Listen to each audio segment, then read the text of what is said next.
It was perhaps the best thing I saw this week. The Florida Panthers taking part in their final Stanley Cup championship celebration.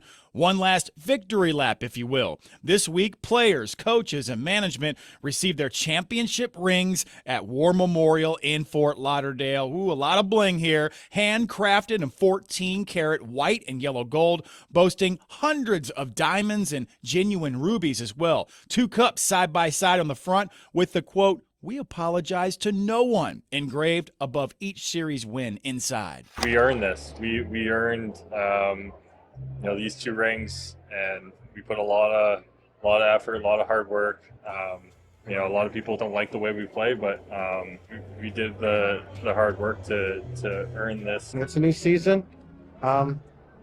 Even with our injuries, we have a pretty good team. What can we accomplish?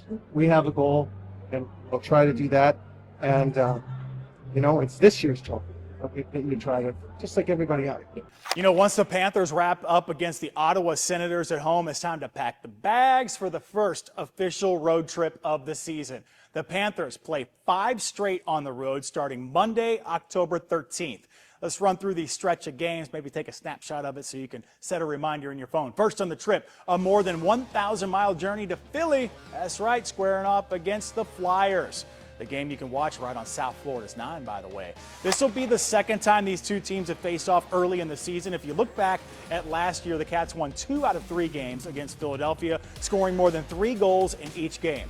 From Pennsylvania, the Cats travel west, Detroit, Michigan. Hello, a date with the original 6 Red Wings. Cats have won 7 of their last 10 games against Detroit, dating back to 2022. From Detroit, the Panthers travel 600 miles back to the East Coast and face the New Jersey Devils on a back-to-back. It will be the Panthers' 3rd game in 4 days, testing our depth for sure. Some playoff history between the Devils and the Panthers at the turn of the millennium. Remember, New Jersey swept the Cats to advance to the Eastern Conference semifinals. 12 years later, 2 clubs meet again. This time, the series would go the distance, but an OT goal from Adam Henrique that would propel the Devils eventually to the next round. All right, listen, from Newark, New Jersey, Panthers in traveling to Buffalo for a date with the Sabres. That's on the 18th. Then it's off to Boston. Oh, that game's got some juice. A big night for the former Bruins captain, Brad Marchand, now Stanley Cup champion with the Florida Panthers, of course. It was March 11th of this year, the last time these teams faced off, only 4 days after Boston traded Marchand to South Florida. Marchand didn't play. The Bruins got the last laugh on the ice, scoring 3 third-period goals to beat the Cats 3-2. Let's see things differently play out perhaps on October 21st. As the Florida Panthers embark on this new season, it was yet another summer filled with memories, boasting Lord Stanley's Cup around the world. The Cats began to wind down the preseason with 3 games against the Tampa Lightning, one of which was played in Orlando. Okay, the Battle of Florida here. You could say it was an epic celebration, though. Check out this video shared by us by the Florida Panthers. The team gave the Cup a Florida staycation, a little trip to Universal Orlando Resort. All off season, we've been documenting the different places the Cup has traveled. But check it out. Recently, I sat down with star forward Matthew Tkachuk. He highlighted how special it was to share not 1, but 2 Cup victories with his dad. I knew that when I won the first year, especially when I had it when the families were on the ice, I wanted to bring it and hand it right to him, because without him, our family name would not be on it, and he's done so much for me and my brother and our whole family. So it was really special, and the festivities throughout both summers have been just so incredible to have the whole family around, and their memories that truly last a lifetime. As the Cup was making its rounds this summer, General Manager Bill Zito took the iconic trophy with him to get a taste of one of Florida's favorite treats. See where I'm going with this? Kendall Hyde tells the story. A Stanley Cup pedigree has been established here in South Florida. So have Stanley Cup celebrations.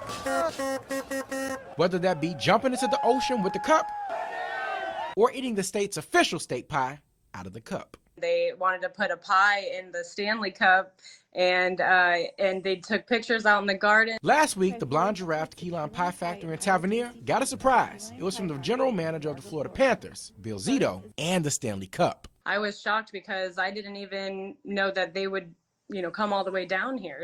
The owners of the Key Lime Factory told me that while every guest is welcomed and appreciated, the Stanley Cup is just different. Now I see people coming in with the hats and I'm like, hey, I have something to tell you now. It's like very exciting. This isn't the first time the Cats have celebrated with a key lime pie. I get a call asking if I could ship pies to Parkland. I listened earlier this year as Josh Abreu, the owner of Fukum's Fabulous in Coconut Grove, Miami, told me that the Florida Panthers won the Stanley Cup in 2024. He received a pinch me moment of a lifetime. I'm the goalie coach, you know, I really want to eat key lime pie out of the Stanley Cup. Well, Abreu made good on that wish for the goalie coach, Rob Tallis. It was a very humbling experience, to say the least. They had more questions for me than I had of them. It was just like, to say it was flattering is the understatement of the year. That's 2 in a row! Let's see if we can make it a three-peat and get one more Stanley Cup and key lime pie collect. In Palm Beach County, Kendall Hyde.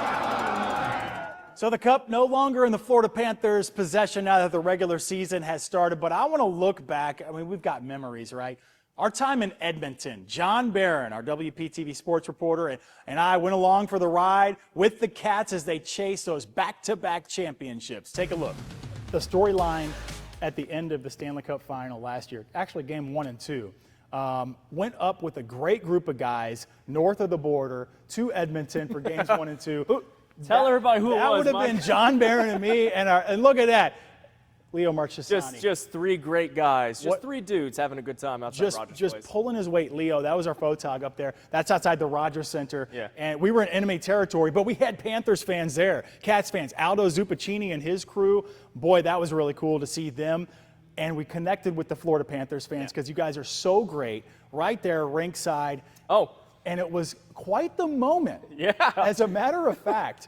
And I believe we have some of those pictures where I actually smacked the glass, yeah. okay, at the exact same spot where that double overtime winner by Brad Marchand And we was got scored. the fans video that did that too. And we were, They yeah. showed it. I'm telling you what, though, it was such a special time because, first off, it was the first time that we've been able to go, for me at least, as a crew to go out of the country, get the chance to go over there in Edmonton.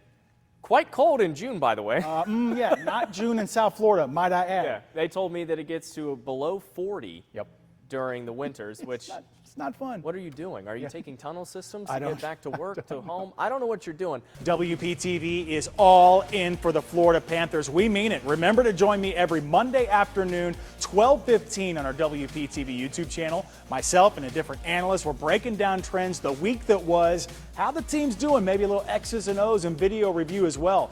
Watch my full interview with John Barron or any of our guests right now on YouTube. We also want to hear from you. Leave your comments, your questions, your thoughts. We'll answer all of them. You know, we're hoping that this is kind of the first step in our relationship with the Panthers, and we're hoping that this can kind of, you know, create awareness of what the Palm Beach Symphony does. Ever wondered how it sounds when you combine the thrill of Panthers goals with the beauty of an orchestra? You'll want to join us next week as we learn more about a special relationship bringing music to life.